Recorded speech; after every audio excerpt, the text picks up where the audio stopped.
Olá pessoal, eu sou Valmir Nascimento e esse é o seu canal Cultura e Teologia. Nesse vídeo nós vamos comentar a segunda lição do trimestre, o primeiro trimestre de 2021, lição que tem por título O Verdadeiro Pentecostalismo. Na nossa primeira aula nós falamos sobre a pessoa do Espírito Santo, a terceira pessoa da Trindade e a sua personalidade. Agora nós vamos prosseguir e o título dessa lição é A Atuação do Espírito Santo no Plano da Redenção. Então nós temos mais uma lição cheia de ensinamentos, várias citações bíblicas e profundas reflexões para a vida cristã. Então, para nós sermos bem objetivos, já vamos iniciar aqui a nossa reflexão. O texto áureo dessa lição diz o seguinte: Assim, pois, as igrejas em toda a Judéia e Galiléia e Samaria tinham paz e eram edificadas e se multiplicavam, andando no temor do Senhor e na consolação do Espírito Santo. Essa passagem está em Atos capítulo 9 e o versículo 31.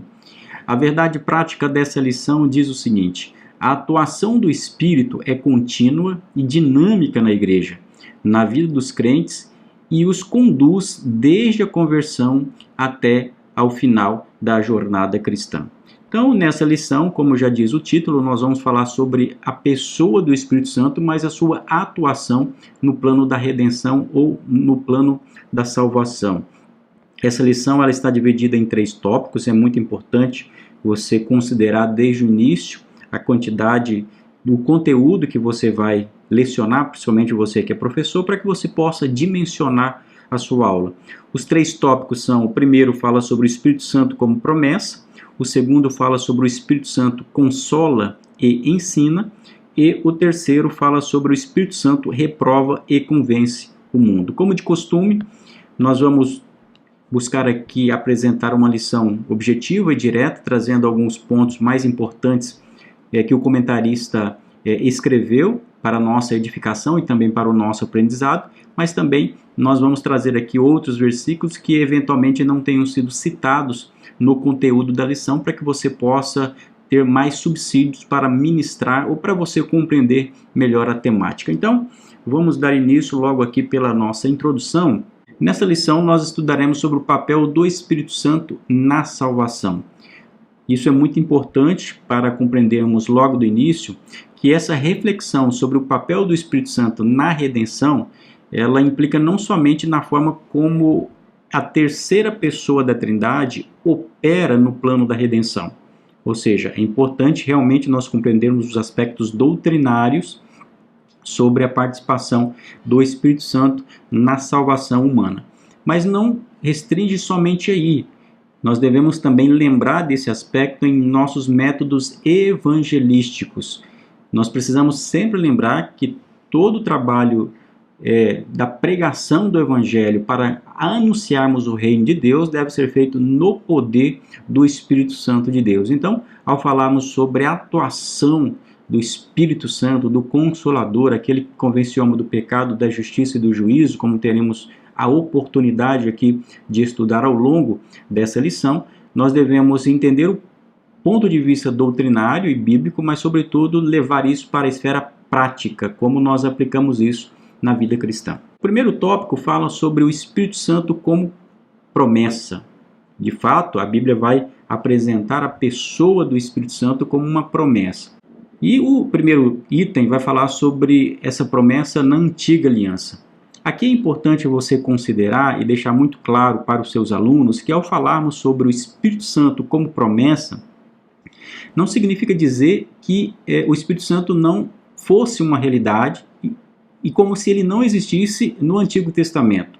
Até porque, sendo ele parte da Trindade, a terceira pessoa da Trindade, obviamente que ele é eterno e, portanto, já existia e já atuava no Antigo Testamento. Quando nós falamos aqui sobre o Espírito Santo enquanto promessa, a promessa aqui diz respeito a uma época em que haveria de vir a sua plenitude, ou seja, aquele momento em que ele de fato atuaria de maneira plena, de maneira mais profunda dentro da comunidade cristã.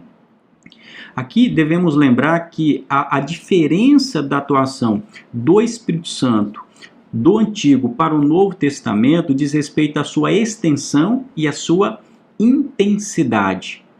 O Espírito Santo já existia e, é claro, já atuava no Antigo Testamento. Haveremos aqui de trazer algumas referências bíblicas para comprovar isso. Mas quando nós falamos do Espírito Santo em relação ao Novo Testamento, nós estamos falando sobre a abrangência muito maior da sua atuação agora sobre essa era, sobre essa dispensação do Espírito. Se no Antigo Testamento a atuação do Espírito Santo ela era mais restrita e muito mais dinâmica, agora nós temos uma abrangência muito maior da atuação do Espírito Santo. E também no que diz respeito à intensidade.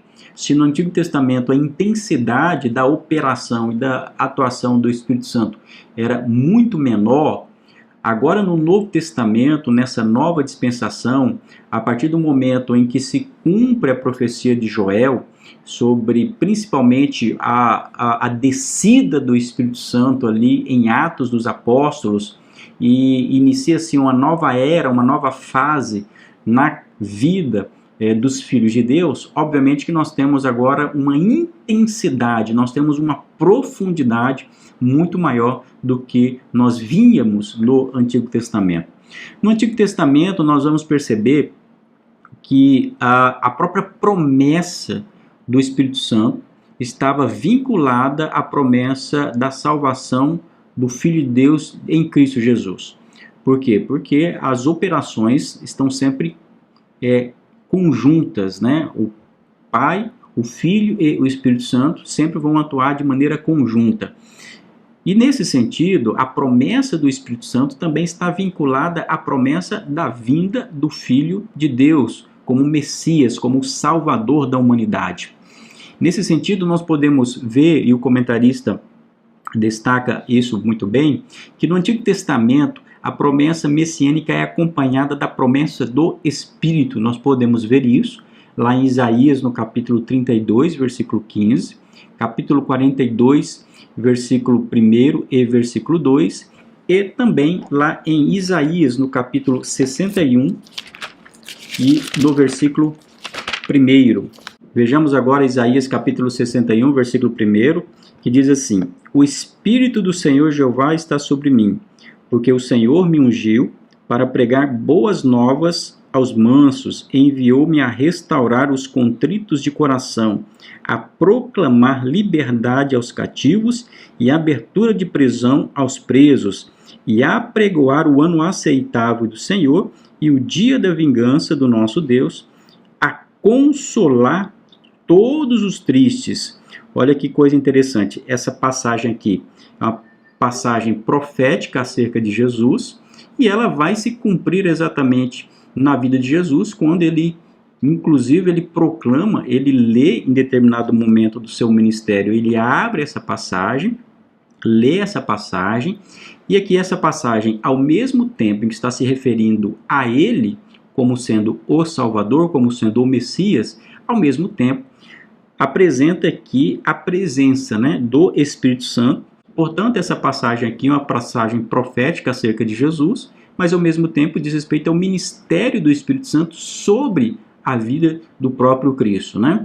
Então aqui o comentarista também diz que a salvação e a plenitude do Espírito são anunciadas de antemão no Antigo Testamento para todo o povo, como nós podemos ver em Isaías capítulo 44 e o versículo 3, e também em Joel capítulo 2, versículos 28 e 32. Essa passagem de Joel, nós teremos a oportunidade de estudar ela com mais vagar, com mais profundidade em outras ocasiões. Mas o que nós precisamos aqui perceber é que, de fato, o Espírito Santo já é uma promessa no Antigo Testamento, para não somente fazendo parte da redenção em Cristo Jesus, mas também para a própria comunidade cristã. No Antigo Testamento nós vemos várias passagens também sobre a operação, sobre a atuação do Espírito Santo. Nós vemos a capacitação que ele dotava certas pessoas para obras específicas como profetas, né? O próprio exercício de liderança, como nós vamos ver lá em Juízes capítulo 6, versículo 34, e também em 1 Samuel capítulo 16 e versículo 13.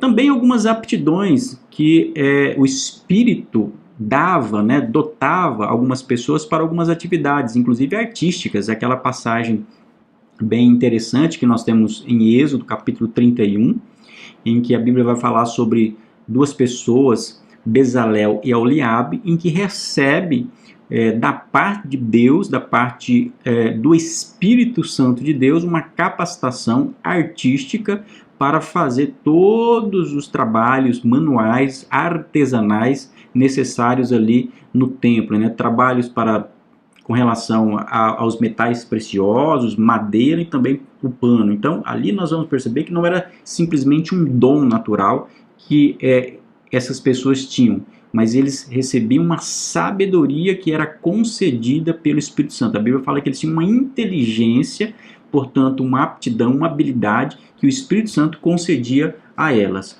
O que evidencia, portanto, que esse Espírito capacitador ali no Antigo Testamento operava de forma magnífica para que a própria obra de Deus prosseguisse. E, além disso, nós vamos ver também a capacidade de liderança militar e também política, ou seja, é o Espírito Santo atuando em prol da obra de Deus em relação à capacitação das pessoas. De maneira muito mais específica, nós temos uma passagem que está em Números no capítulo 11, a partir do versículo 16, em que narra um episódio em que o Espírito Santo desce sobre os 70 anciãos. Esses anciãos eram aqueles que foram designados por Moisés para ajudá-lo na liderança da nação de Israel. A partir do versículo 25 diz o seguinte: Então o Senhor desceu na nuvem e lhes falou, e tirando do Espírito que estava sobre ele, o pôs sobre aqueles 70 anciãos. E aconteceu que, quando o Espírito repousou sobre eles, profetizaram, mas depois nunca mais. O que fica evidente aqui é que eles receberam o Espírito Santo de Deus e profetizaram de maneira esporádica. A Bíblia diz aqui que eles nunca mais fizeram isso. O que é interessante é que na continuidade dessa passagem, a partir do versículo 26, nós vamos ler aqui também que ficaram no arraial dois homens, a saber, Eudade e Meldade. E a Bíblia diz que o Espírito também pousou sobre eles.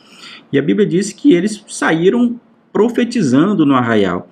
E também nós vamos entender aqui que Josué olha aquela situação e diz assim: olha, mas Moisés, você precisa acabar com isso. Nós não podemos permitir que essas pessoas profetizem aqui na nação de Israel, aqui no arraial. E daí nós temos aquela frase bem interessante da parte de Moisés, que ele diz assim: tomara que todo o povo do Senhor fosse profeta, que o Senhor lhes desse o seu Espírito. O que fica evidente aqui é que a atuação do Espírito Santo aconteceu ali, naqueles 70 anciãos, acontece na vida de Meldade e Eudade naquela ocasião, mas aqui dali era uma exceção. Tanto que é um pedido, é quase que uma oração da parte de Moisés ali que aquilo voltasse a acontecer. Mas o que fica claro para nós é que o Espírito Santo ele é uma realidade no Antigo Testamento, não tem a mesma abrangência e intensidade do Novo Testamento, mas de fato ele operava. Nós vamos também perceber que no Antigo Testamento o Espírito Santo ele já atuava no plano da redenção, é claro, na medida que ali o que salvava as pessoas não eram as obras da lei, o cumprimento das obras da lei, mas era uma fé que lhes eram imputado por justiça. Nós vemos o caso do próprio Abraão, isso era lhes imputado por justiça, mas certamente porque o Espírito Santo atuava na vida deles, né? Tanto é assim que era importante, era vital que houvesse essa compreensão da parte da nação de Israel, ou seja, era vital que eles entendessem acerca da atuação do Espírito Santo, né, conduzindo a nação de Israel, amolecendo o coração deles, apontando para que eles servissem de fato ao Deus verdadeiro. Porque nós vamos ver uma passagem bem interessante que está lá em João no capítulo 13, que é aquela ocasião em que Jesus conversa com Nicodemos e ao falar sobre o novo nascimento, ao falar sobre a necessidade do homem nascer da água e do Espírito, Nicodemos ele não compreende aquilo que estava sendo dito por parte do Senhor. E Jesus diz da seguinte maneira para ele lá em João capítulo 3, versículo 3: digo-lhes a verdade, ninguém pode ver o reino de Deus se não nascer de novo. Ele diz isso de maneira muito peremptória. E depois que Nicodemos não compreende aquilo, aí Jesus diz para ele: olha, mas você é um mestre de Israel e não compreende essas coisas, o que significa dizer que mesmo na tradição judaica, essa compreensão da existência, da atuação do Espírito Santo na vida do povo, era algo que era compreensível para os judeus. Naquele caso ali, Nicodemos não compreendia, é claro, plenamente aquilo, mas no mínimo deveria ser compreendido dele, já que era um mestre israelita, né? E nós temos também, em outra ocasião, Moisés diz aos israelitas, antes de entrar na terra prometida, lá em Deuteronômio, capítulo 30, e versículo 6, o seguinte: o Senhor, o seu Deus, dará um coração fiel a vocês e aos seus descendentes, para que o amem de todo o coração e de toda a alma e vivam. Bom, esse coração é um coração que é um coração fiel, um coração que ouve a voz do Deus verdadeiro. Como isso se dá? Isso se dá somente através da atuação do Espírito Santo. Esse novo coração, ele se dá através daquilo que a Bíblia vai falar de circuncisão do coração, que é a obra do Espírito Santo de Deus na vida do ser humano. E só pode ser realizado somente por meio dessa atuação do Espírito Santo. Nós vamos ver isso, inclusive, né, também, esse tema da regeneração, dessa atuação do Espírito Santo na vida da comunidade israelita, lá em Ezequiel, no capítulo 11, versículo 19 a 20, e também Ezequiel, capítulo 36, versículos 26 a 29.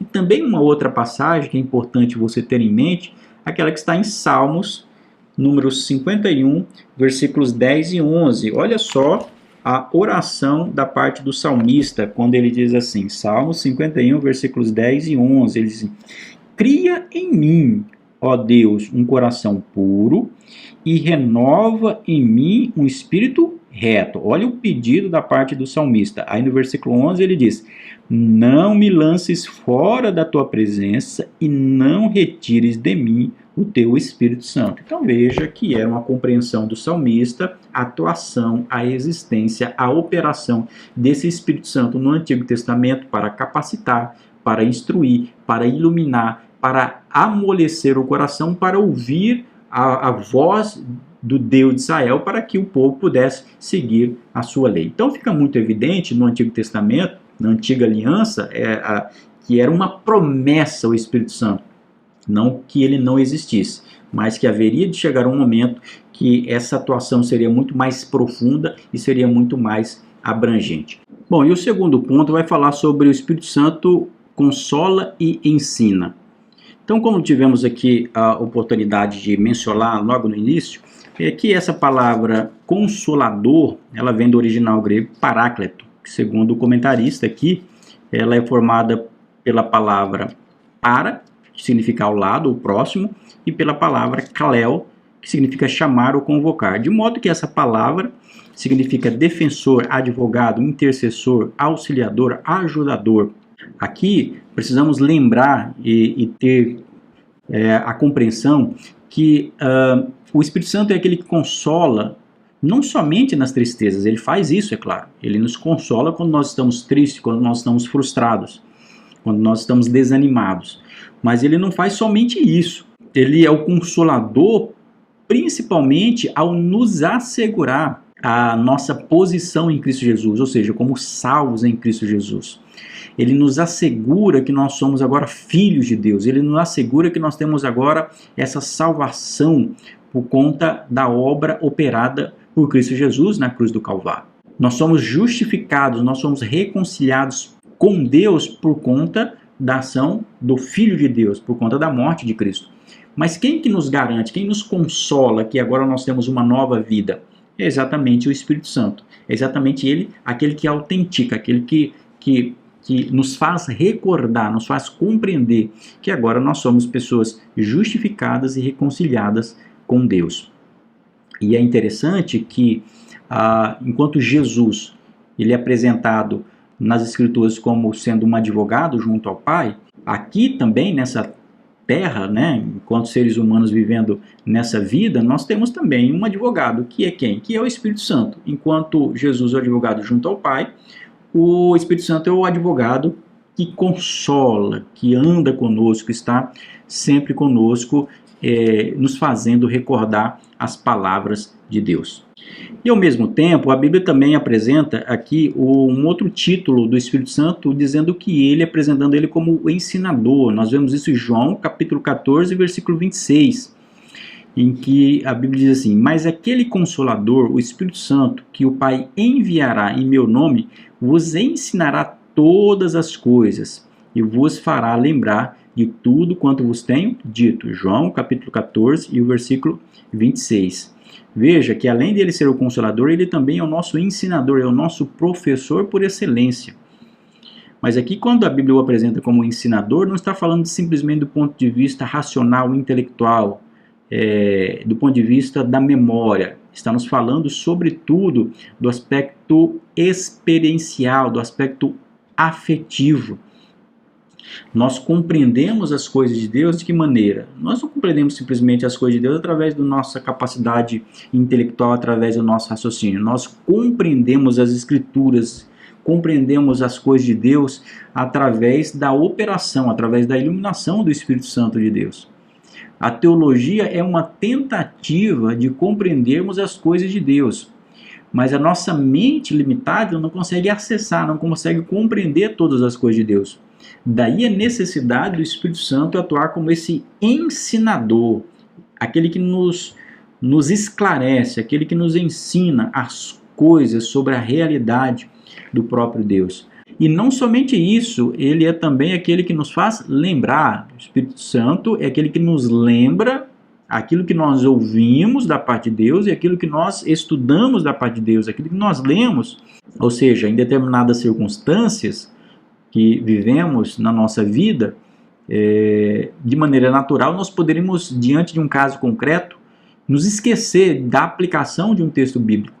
Mas a partir do momento em que o Espírito Santo está atuando na nossa vida, ele nos faz lembrar nitidamente, em determinados momentos da nossa vida, uma passagem bíblica que nos aplica àquele contexto. Eu me recordo quando aceitei Jesus e comecei a ler as Escrituras, o que ficava bem nítido na minha mente era um versículo muito claro, em que Jesus diz assim: não julgueis para não serem julgados. E essa é uma passagem que nós devemos, em todas as circunstâncias, pedir que o Espírito Santo nos ajude a lembrar dessas passagens. Então, eu sempre lembrava e me lembro dessa passagem bíblica, por quê? Porque é uma diretriz para a vida cristã. Mas nós lembramos disso tão somente pela nossa capacidade de memória? Não, nós lembramos disso, e não somente dessa passagem, mas diversas outras passagens, porque é o Espírito Santo que nos lembra dessas passagens para nós termos uma vida de acordo com a vontade de Deus, uma maneira de uma vida espiritual, uma vida moral, uma vida ética e social, que nos ajude a testificar que nós somos filhos de Deus. Então, é nesse sentido que ele é um ensinador. Nenhuma capacidade, nenhuma filosofia, nenhuma teologia por si só é suficiente. Nós precisamos do direcionamento do Espírito Santo nos auxiliando nesse aprendizado. E ao mesmo tempo, ele também é o ajudador. Essa é uma outra palavra sinônima da palavra consolador. Ou seja, ele é aquele que nos ajuda. Nos ajuda ao quê? Muitas coisas o Espírito Santo nos ajuda. Ele nos ajuda em nossa fraqueza, Romanos 8, 26. Ele nos ajuda a orar, Romanos 8, 26 e versículo 27 agora, porque nós não temos essa condição nem mesmo de proferir palavras, é o Espírito Santo que intercede por nós com gemidos inexprimíveis, diz-nos a Bíblia. Ele nos ajuda a distinguir a verdade do erro, 1 João capítulo 4, versículo 1 a 3. Ele nos ajuda a testemunhar. O nosso testemunho na sociedade não é no poder do braço humano, mas ele é um testemunho no poder do Espírito. Lucas capítulo 1, versículo 15 a 17 e Atos capítulo 1, versículo 8. Ele nos ajuda com os dons, nós realizamos várias coisas, tanto na sociedade e também na comunidade cristã, porque o Espírito Santo é aquele que nos capacita. 1 Coríntios capítulo 1, versículo 7, a Bíblia diz que ele dá dons à igreja, ele distribui dons à igreja, ele nos ajuda a sermos santos, ou seja, a santificação não é o resultado do nosso mérito, mas é o resultado da atuação do Espírito Santo na nossa vida. Então, ele de fato é o nosso ajudador, é ele quem atua na nossa vida espiritual, ele quem nos capacita para realizar todas essas coisas. Então, o Espírito Santo, ele é o Consolador, ele é o nosso ajudador, ele é o nosso ensinador por excelência. E assim nós chegamos ao terceiro tópico, que tem por título: O Espírito Santo reprova e convence o mundo. O comentarista diz o seguinte: uma vez realizada a obra da redenção, o Espírito veio para convencer o mundo do pecado, da justiça e do juízo. A salvação está à disposição de todos, mas há a necessidade de alguém persuadir a humanidade. Esse alguém é o Espírito Santo. Se na primeira parte nós aprendemos que o Espírito Santo é o consolador, o ajudador em relação à igreja, em relação ao crente, o Espírito Santo também, no plano da redenção, ele atua também para convencer o mundo.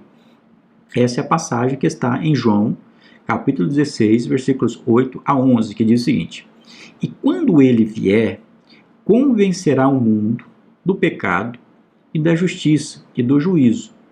Do pecado, porque não crê em mim. Da justiça, porque vou para o meu Pai. Isso é Jesus está dizendo. E não me vereis mais. E do juízo, porque já o príncipe desse mundo está julgado. Aqui nós vamos perceber, portanto, que o Consolador, o Espírito Santo, ele assume uma nova posição. Se junto ao crente, o Espírito Santo, ele é o advogado, aquele que consola, aquele que auxilia, aquele que instrui, aqui ele atua como um promotor, ou seja, demonstrando para o não crente, para o descrente, as consequências da sua vida sem Cristo. Aqui é interessante perceber que no original grego, essa palavra convencer ou convencerá, ela advém do grego, que é o elenkou. O elenkou aqui, esse convencer, ele possui o sentido de mostrar, de persuadir acerca do erro. É aquilo que o Espírito Santo faz com o homem descrente. É o Espírito quem convence que o homem é um ser pecador. É o Espírito que convence que o homem ele precisa de Deus. É o Espírito que promove uma busca pelo perdão divino. Nunca será simplesmente o resultado da mente humana, essa busca pelo perdão dos seus pecados. É sempre o Espírito Santo quem convence o homem do seu estado pecaminoso, né?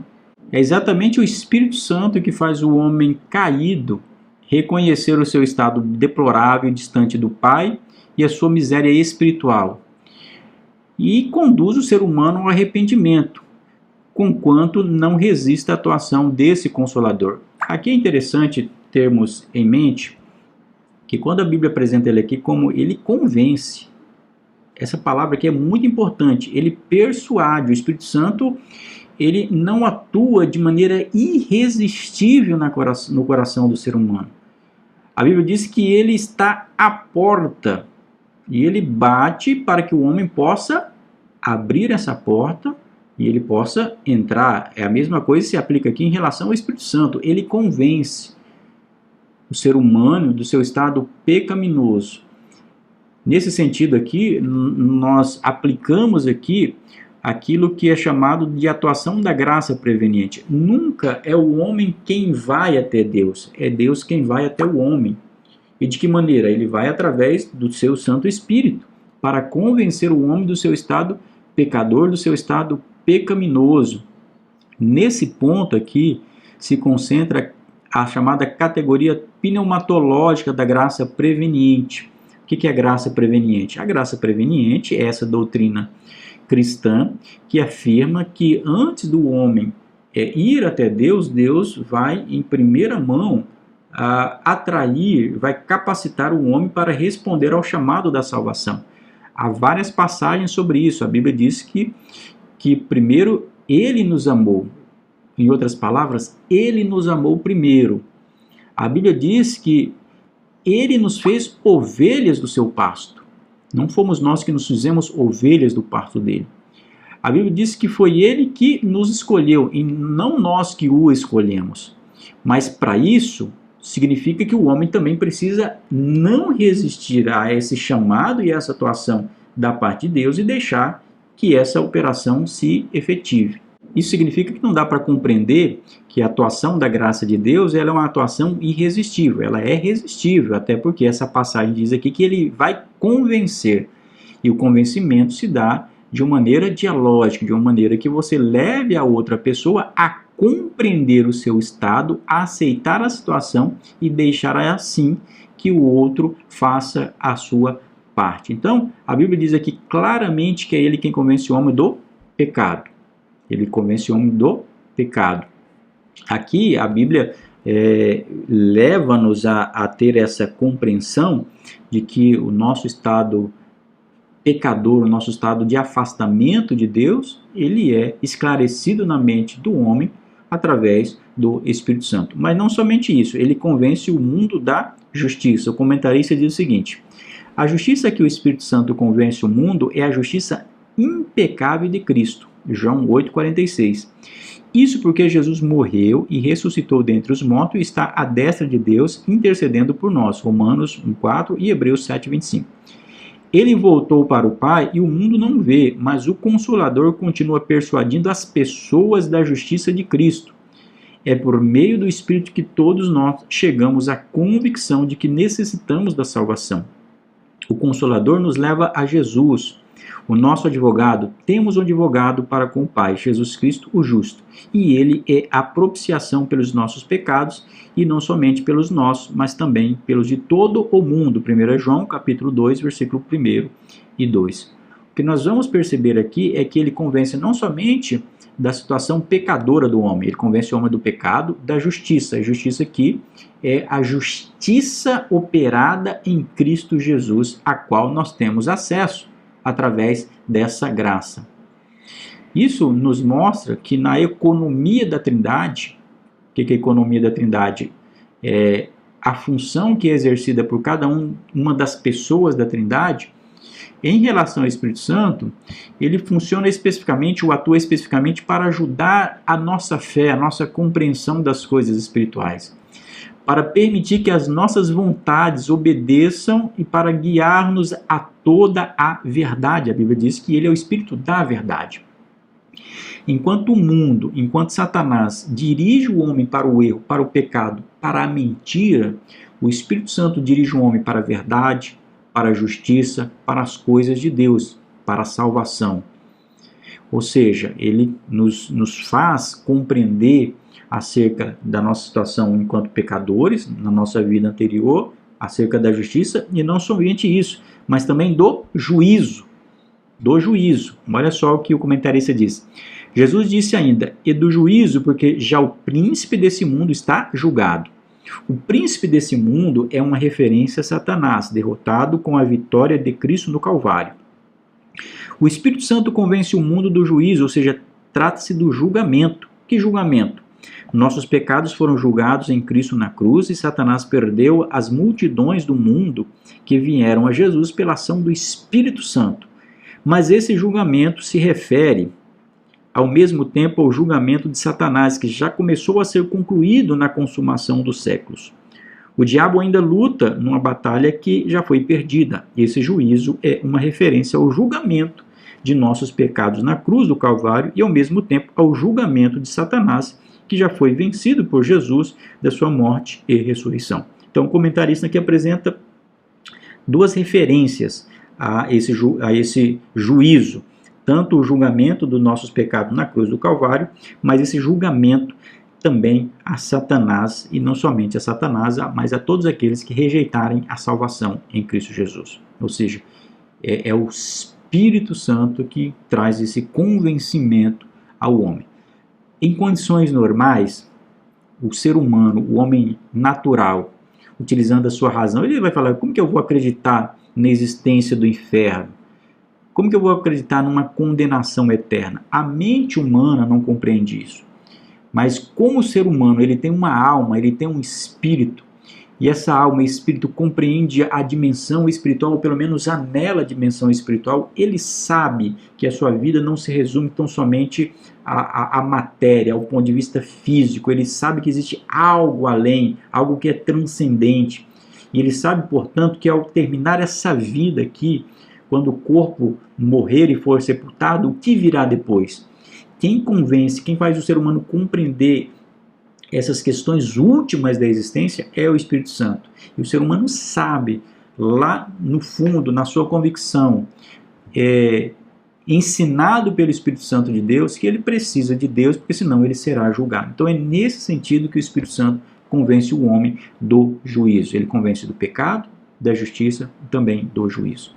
Portanto, o Espírito Santo tem um papel primordial na redenção. Ele nos aponta para Jesus, ele nos leva para Jesus, ele nos convence do nosso estado pecador, mas não somente isso, a partir do momento que nós somos salvos e estamos com Cristo, nós também somos santificados, nós temos também a ajuda desse Consolador. Portanto, nós podemos concluir essa lição dizendo que o Espírito Santo, como Consolador, ele atua na igreja para guiar o povo de Deus de forma coletiva, enquanto comunidade de fé, mas também ele conduz cada crente, cada ovelha individualmente e age também no mundo, no processo da salvação, exatamente para convencer o homem pecador. Amém? E assim nós vamos chegando ao final dessa nossa segunda lição. Eu espero que tenha sido uma aula edificante para você. Não se esqueça de compartilhar esse vídeo, deixar o seu like e também o seu comentário. O que você achou desse subsídio, dessa lição de apoio aqui. Amém? Que Deus abençoe a tua vida e até o próximo vídeo.